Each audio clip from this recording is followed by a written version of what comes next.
मानगो की mission municipal rally में जेबा कादरी का प्रहार, बोली मेयर पद नहीं जनसेवा की जिम्मेदारी। जमशेदपुर मानगो नगर निगम के मेयर चुनाव को लेकर सियासी तापमान चरम पे है।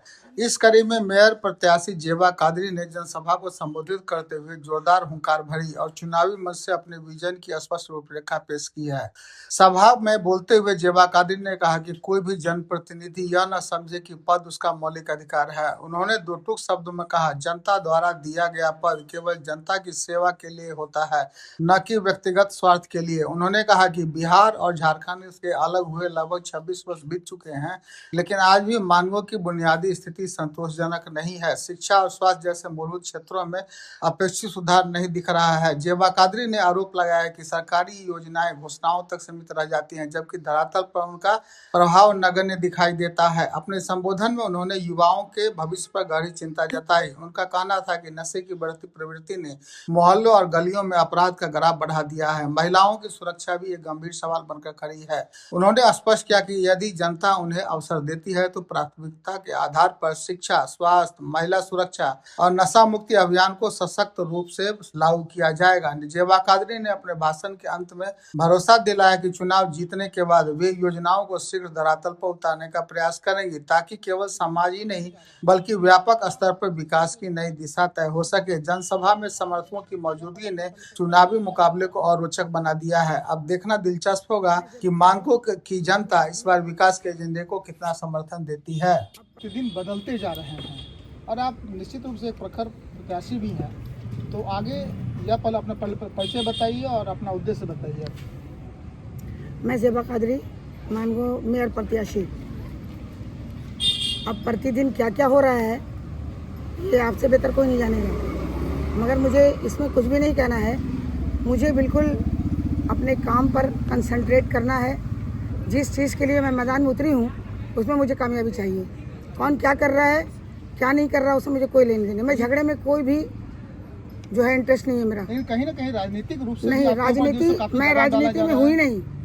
अगर आप राजनीति में नहीं तो फिर प्रत्याशी के रूप में आप कैसे खड़ी हुई? इसलिए खड़ी, मैं झगड़ा करने के लिए थोड़ी खड़ी हुई हूँ, नफरत फैलाने के लिए थोड़ी खड़ी हुई हूँ। मैं सिर्फ मोहब्बत का पैगाम देने के लिए, और यहाँ पर मेयर की कुर्सी है, कोई प्रधानमंत्री की कुर्सी नहीं है। इसको समझना होगा कि मेयर अगर है तो उसके लिए जो अधिकार हमें मिल रहे हैं वो क्या क्या है, पहले तो हम इसको समझें।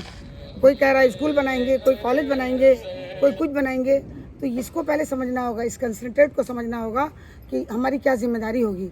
इसको पहले हम जाने, बाद में नफरत की बात करेंगे। जेबा जी आपके खुद शिक्षाविद हैं और निश्चित रूप से शिक्षा के क्षेत्र बिल्कुल में बिल्कुल आपकी काफी अहम भूमिका रही है, लेकिन आज एक बहुत ही अफसोस स्थिति बन चुकी है कि आज भी हमारा झारखंड जैसे शिक्षा के क्षेत्रों में काफी पीछे है, तो इसको किस रूप में आप ले रही हैं? इसकी वजह यही है ना कि देखिए, हमारे हिंदुस्तान में समझदार लोग भी हैं, पैसा भी है, टैलेंट भी है, सब कुछ है, मगर यहाँ नहीं है तो सिर्फ ईमानदारी नहीं है। ईमानदारी जिस दिन हो जाएगी और सिस्टम में सारी चीज़ आ जाएगी तो मैं समझती हूँ सारे मामले ठीक हो जाएंगे।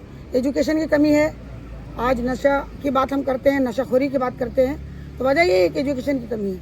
अगर एजुकेशन होता, अगर एजुकेशन किसी के पास है तो वो कभी भी किसी की तरफ जो है बुराई वाली बात नहीं करेगा।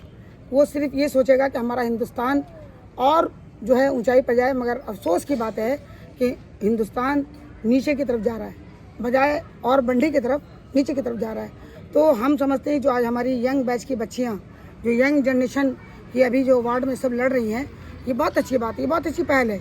जिनके फादर अपने बच्चों को आगे कर रहे हैं, मैं समझती हूँ अगर ये पढ़े लिखे जनरेशन आगे आ जाएँ तो मैं समझती हूँ काफ़ी सुधार आएगा, काफ़ी सुधार आएगा। लेकिन मैं एक प्रश्न करना चाहूँगा कि आज बिहार से झारखंड अलग हुए लगभग 26 वर्ष हो गए जी। खास के मानगो एक ऐसा क्षेत्र है जहाँ पे एक राजनीति का केंद्र रहा है, स्वास्थ्य और शिक्षा, लेकिन 26 वर्षों के बावजूद भी अभी तक ये दोनों जो स्थिति है, काफी विषम परिस्थितियाँ यहाँ पे, चाहे युवा में नशे को लेकर हो, चाहे वो अपराध को लेकर हो, काफी विषम परिस्थितियां बनी हुई है। तो अगर आप मेयर चुनाव जीती हैं तो आपकी पहली प्राथमिकता कैसे क्या होगी और कैसे जो युवा पीढ़ी को आगे की ओर ले जाएंगे? देखिए, आपने बहुत अच्छा सवाल किया।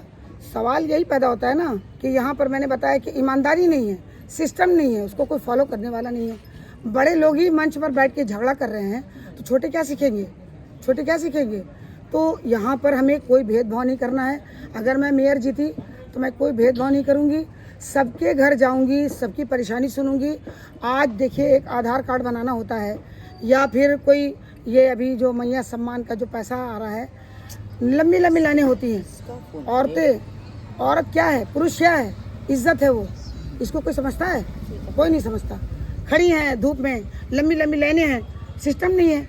अगर इसी चीज़ को सिस्टम कर में डाल दें तो मैं तो सबसे पहले ये करूँगी कि जैसे कोई भी आया आधार कार्ड बनाने के लिए तो उसका सबसे पहले डाटा तैयार किया जाएगा, उसका मोबाइल नंबर, उसका एड्रेस, और वो मेरे पास नहीं आए, हम उसके पास जाएं, ऐसा सिस्टम तैयार मैं है। कोई क्वेश्चन करना चाहता जी। हूँ। आप मानव जीवन पर बहुत अच्छा बात बोल रही हैं, लेकिन एक मानव जीवन का बौद्धिक विकास कैसे हो सकता है?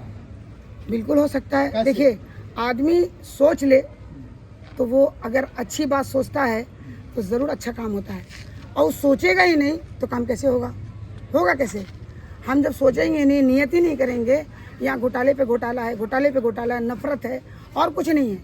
अभी कल ही मंच में देख लीजिए, आपस में सब लोग लड़ रहे हैं, एक दूसरे का टांग, ये कोई बोल रहा है कि भाई हाँ हमने मेयर बनने के बाद नाली के मसाइल, यहाँ के ड्रेनेज, जो भी पानी का निकास है उसको ठीक करेंगे, बरसात में जो आवाम को परेशानियाँ होती हैं, जो मुश्किलों का सामना करना पड़ता है वो ठीक होगा, एजुकेशन पर काम होगा, नशा मुक्ति से दूरी होगी, नाले साफ़ सुथरे होंगे, पेड़ पौधे लगाए जाएंगे। आज इतने बड़े मानगो में एक भी ढंग का पार्क नहीं है। नेचर पार्क वहाँ है, जाके देखिए उसकी क्या हालत है। वहाँ पर बैठ के लड़के जो है नशा मुक्ति करते हैं, नशा करते हैं और तरह की गंदी गंदी बातें होती हैं। तो ये सब कौन देखेगा? हर काम सरकार नहीं देखेगी ना, हमारी भी जिम्मेदारी है, आवाम की भी जिम्मेदारी है। हर काम अगर हम ये बोले सरकार ये नहीं कर रही है, सरकार वो नहीं कर रही है, तो ये गलत है। जितने आवाम की भी जिम्मेदारी है। भी अभी जो जनप्रतिनिधि है के द्वारा ये बहुत ही अच्छा वक्तव्य दिया गया, तो क्या आज भी जनप्रतिनिधियों को आपसे कुछ सीखने की आवश्यकता है? देखिए, अगर मैं समझती हूँ कि एक अच्छाई और मोहब्बत की बात फैला दी जाए, क्या ये हम सब मिलकर एक साथ किसी अच्छे काम की शुरुआत करें। आज बाहर मुल्क में देखिए, बाहर ममालिक में देखिए कि कैसे डिसिप्लिन है। अगर जैसे लाइट ही का मामला ले लीजिए, जो वहाँ पर हम सड़क पे चलते हैं तो लोग जो है लाइट जले या ना जले चले जाते हैं, कोई गाड़ी किधर खड़ा करता है, टेम्पो किधर रोक देता है, यानी सिस्टम कुछ भी नहीं है, कोई सिस्टम नहीं है। सिस्टम को फॉलो करना पड़ेगा, मेहनत बहुत करनी पड़ेगी, तब जाके मानगो तरक्की की तरफ बढ़ते होने से आपका आएगा। यह एक प्रयास होगा, पहला प्रयास होगा। आप चुनाव जीती हैं तो आपका ये पहला प्रयास होगा लोगों की जो मूलभूत समस्याएं हैं उसको मानस पटल पे लाना। जी बिल्कुल। देखिए, अगर हम चाहे कोई भी धर्म के लोग हों, अगर हम सब बैठ के एक साथ बैठे मंच पर अच्छी बात की शुरुआत करें कि भाई यहाँ पर कचरा कोई नहीं फेंकेगा, है ना। अगर किसी की भी समस्या होगी, जैसे हर जगह डेस्क लगा होगा, वहाँ पर सीसीटीवी कैमरा होगा, तो औरतें क्या है बिल्कुल सेफ महसूस करेंगी, है ना, सुरक्षित महसूस करेंगी कि रात में आए जाएं कोई प्रॉब्लम नहीं होगा उनको। तो ये सबके मशवरे से काम होगा। ऐसा नहीं है कि मैं कुर्सी पर बैठ जाऊंगी और अपनी हुकूमत चलाऊंगी, ऐसा नहीं है। हर बड़े से, हर आवाम से मशवरा लिया जाएगा कि इसको किस तरह से सुंदर बनाया जा सकता है, अच्छे चीज़ों की जो इसमें शुरुआत की जा सकती है, जैसे पार्क हो गया, जैसे औरतों के लिए, मर्दों के लिए, लड़कों के लिए एक वहाँ पर क्या कहते हैं उसको, एक्सरसाइज का जो है सारा जिम का इंतज़ाम हो, जहाँ पर जाके बच्चियाँ सेफ्टी, लड़कियाँ सेफ्टी तौर से जिम कर सकें, बेहयात वाली बात ना हो। सबसे पहली बात, आज लड़कियाँ जो हैं चली जाती हैं, हम कॉलेज जा रहे हैं, स्कूल जा रहे हैं, और वो जाके क्या कर रही हैं माता पिता को पता नहीं है। तो ये सारी चीज़ों पर इंशाल्लाह मेरा काम होगा, और मैंने पूरा खाका तैयार किया है। और जो हमने गूगल माध्यम से जो फॉर्म तैयार किया है कि जिसको गूगल फॉर्म से जो है वो अपना अपना उसमें लिखें कि किसको क्या परेशानी है, कौन परेशानी से जूझ रहे हैं। तो इंशाअल्लाह ताला मेरे पास डाटा तैयार हो रहा है। मैं जीतूं न जीतूं, मैं काम करूंगी, और अगर आवाम समझदार है तो वो मेरे हाथ को मजबूत करे, इंशाअल्लाह हर कुछ सिस्टम में आएगा। मैं सिर्फ ज़बानी वादा नहीं कर रही हूँ, करके दिखाऊंगी। एक आम जनता से, एक भावनात्मक अपनी जनता से, अपनी जनता को, जी आम जनता से, तो मैं तमाम वर्ग के लोगों से अपील करती हूँ हाथ जोड़कर कि इस बार ज़ेबा कादरी को एक मौका दें, सब मिलकर मुझे वोट देने की कोशिश करें। यहाँ पर से लोग बहुत जीत करके गए हैं, ऐसी बात नहीं है, मैंने खुद बारहा साथ दिया है। आज तो बड़ेपन का सबूत होना चाहिए, मेरे सर पर हाथ रखना चाहिए, ताकि हम जितनी महिलाएं हैं, मेरे पास 50,000 महिलाएं हैं, वो कल आपको सम्मान देती, आदर करती और आपका अच्छा काम होता। तो ये मैं पैगाम देना चाहूँगी अपने बड़ों से कि छोटों का भी आदर करें, छोटों को भी जो है सर पर हाथ रखें और छोटों को भी काम करने का मौका दें। आपने बहुत काम किया और हमारे मानवों से अगर आप ये सोच रहे हैं कि इस बार जो है वोट जाएगा, तो ये भूल है और आवाम यहाँ की जाग गई है और इंशाअल्लाह ताला कामयाबी ज़रूर मिलेगी। ये चूड़ी छाप है और 3 नंबर पर ये बटन दबाना है।